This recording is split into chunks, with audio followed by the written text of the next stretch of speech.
I want to ask you about Kyler Murray. Where does Arizona sit with him as a fan base? Because I've heard fans be like, I'm not sure about this guy. And then I have to remind people like finding a franchise quarterback is pretty difficult in the NFL. And I'm pretty sure Kyler Murray is one, but we have not seen it consistently. What is the story with Kyler going into this season right now down there in Arizona? I consistently on our show, which you've been on, Ari, PHNX Cardinals, I use the example like you have to differentiate right now as a Cardinal fan. Kyler Murray, first overall pick, franchise savior, compared to what he is right now, a good quarterback that can play great and can play below average, right? But more or less consistently a good player. Like if you embrace that on a team that's ready to win with a bunch of talent, I think you'll like the results.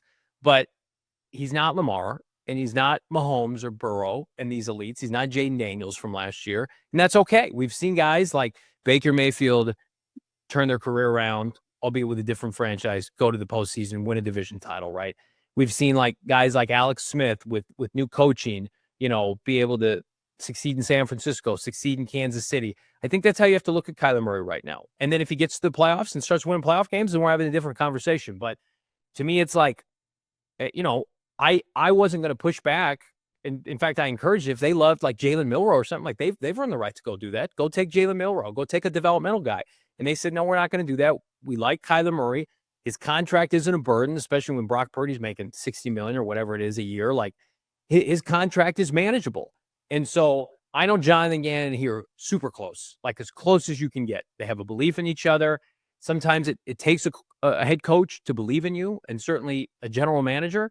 So like, I'm not going to sit here and say like he's a lock to be back next year if they don't make the playoffs and he has a tough, 6 to 8 week period to end the season.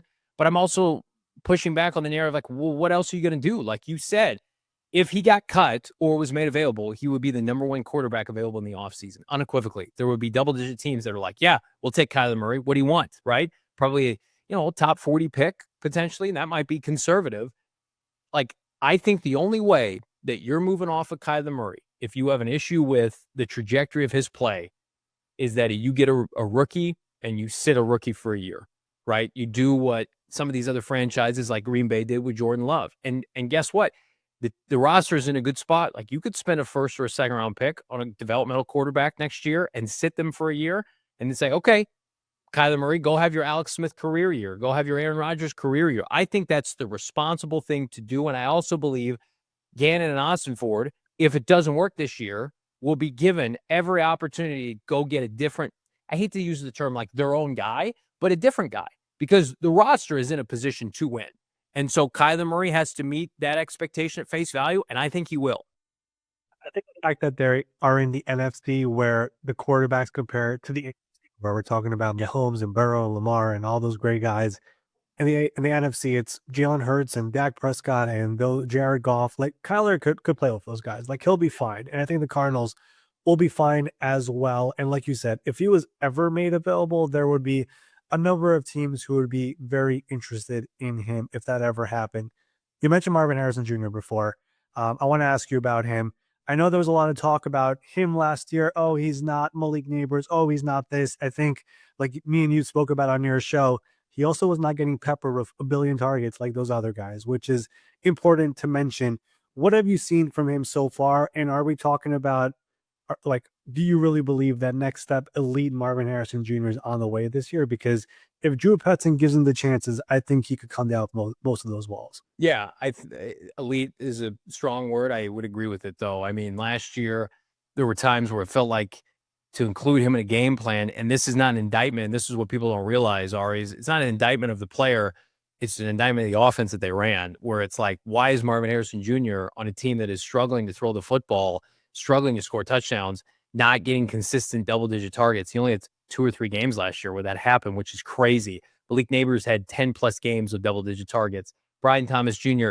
spammed the football on a bad team, right? Like, he's very cognizant, Marv, of these other players that were drafted behind him and this kind of the ridicule he's taken. And like, look at the number, he's 900 yards and 8 touchdowns. He missed a game and people are talking about him like he's Justin Blackmon or Sammy Watkins.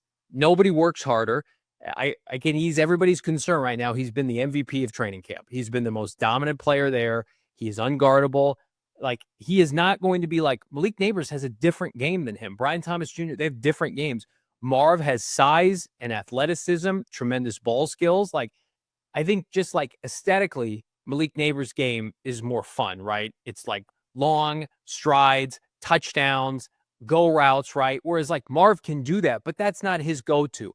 Marv was going to probably have like 8 to 10 catches for 120 yards and a couple touchdowns, right? Whereas Malik Neighbors can put up those crooked numbers. So to me, Drew Petzing has a lot of pressure to make this work, because you can make an argument.